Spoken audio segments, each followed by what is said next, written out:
Morning. Feel the need to purge again. A couple of days later.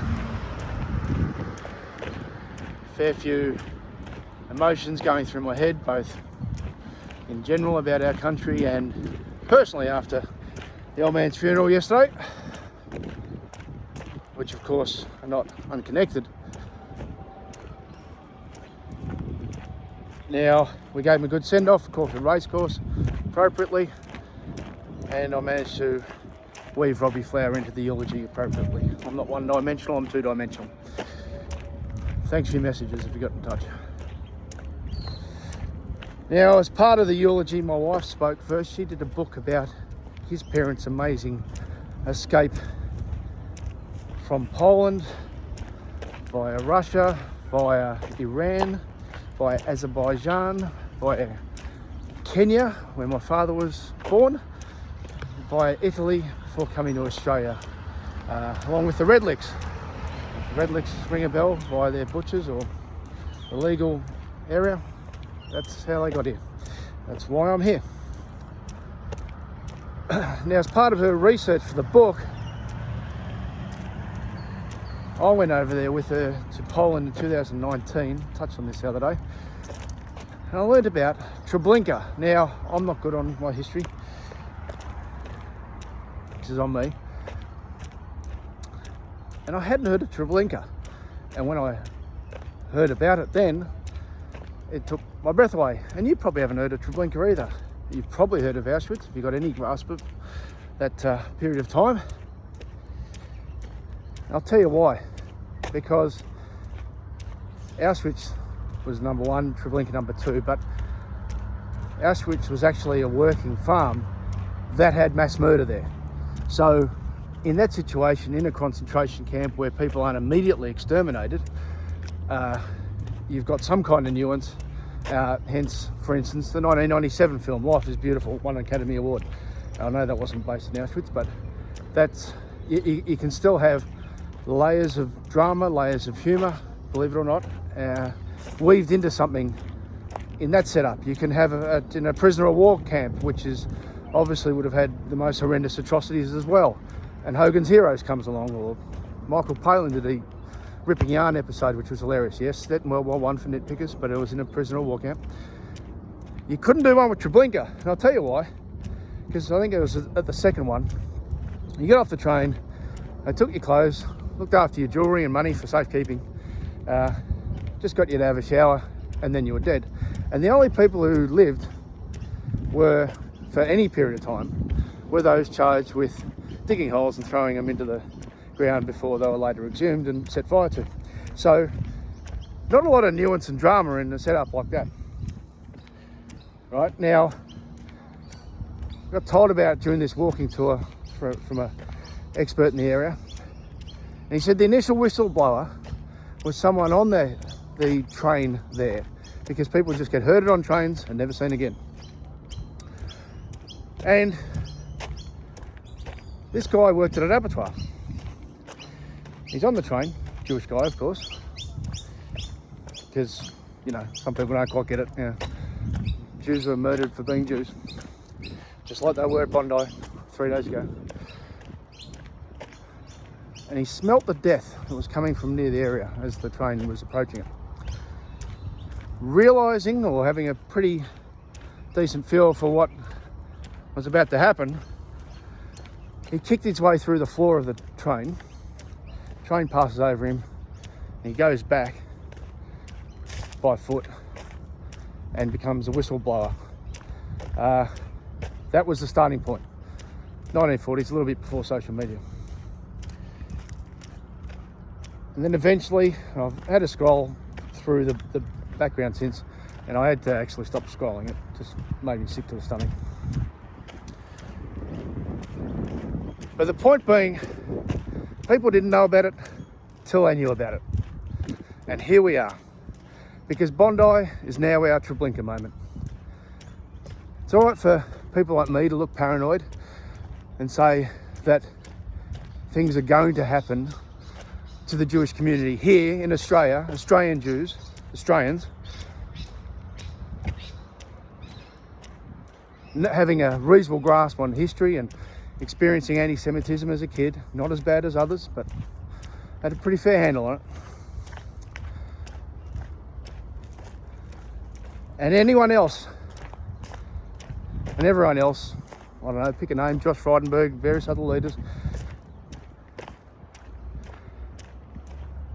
What are you on about? You're justifying Israel. No, don't bring overseas hatred here. And here's the point, before I get back to it. This is the first generation of migrants, and migrants have made this country, but this is the first generation of migrants who think it's okay to bring overseas hatred here.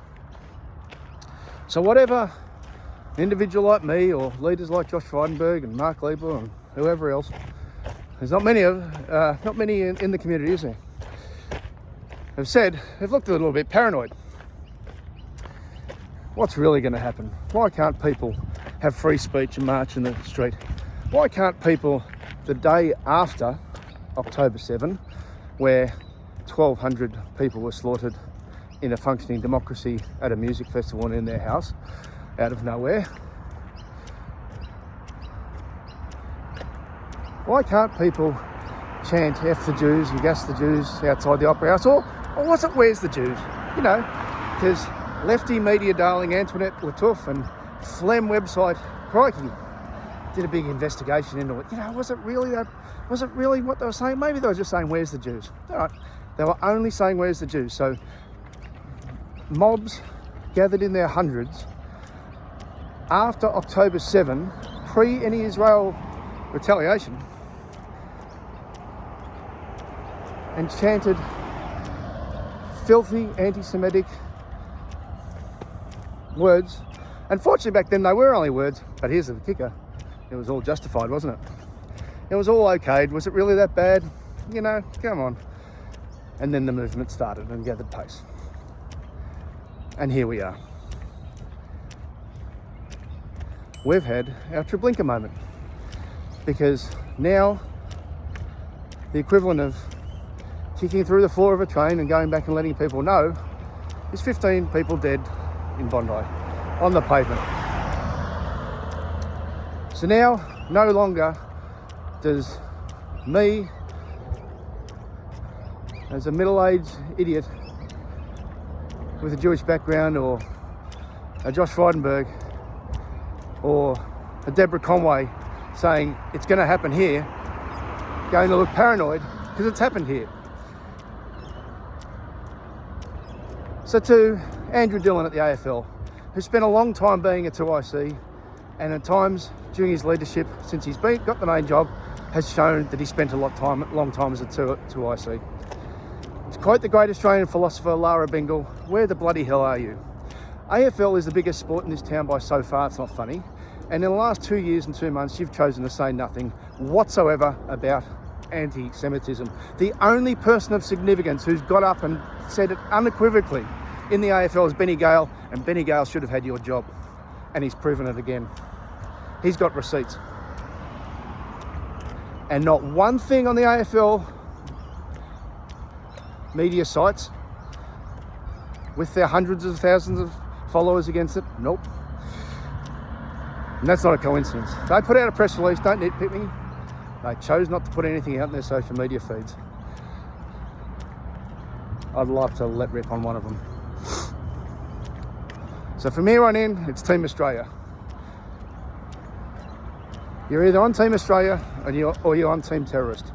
Because we have cowardly politicians and cowardly media people and cowardly sporting leaders choosing to say nothing nor mention the specifics of Islamic terrorism, which is what this is all about. Islamic hating terrorism, and just giving it the leave part. Well, is it gun control we need, you know? Maybe it's visa applications, I don't know. Maybe it's Islamic terrorism. So, if you're one of the 99.9% of Australians, what you need to do now is keep doing what you're doing. Keep living your life like this wonderful country is. And I mean that mathematically, specifically. Because if I go to 0.1% of the Australian population, what's that, 27 million? That's 270,000, that's all it is. But the framing of it has been, there's this huge movement, the pro-Palestine movement. No, there isn't, no. When the news would cover the protests in the Melbourne city streets that infested our community for 2 years and 2 months, oh, there were 6,000 people marching. Well, you know what? We're a city of what, 4 million? You can't cover the people who aren't marching. They're always the minority. And weedy near man Adam Band, the Greens leader, lost his own seat. What did he embrace? The Kefir Karens at the Victorian Greens. They'll get theirs. There's nowhere to hide now. So if you're on Team Australia, do what you've been doing. If you've been part of the indoctrinated, useful idiots, maybe have a think about what you're really supporting. Because there were bodies picked up off the ground on Sunday, and that's the team you're on.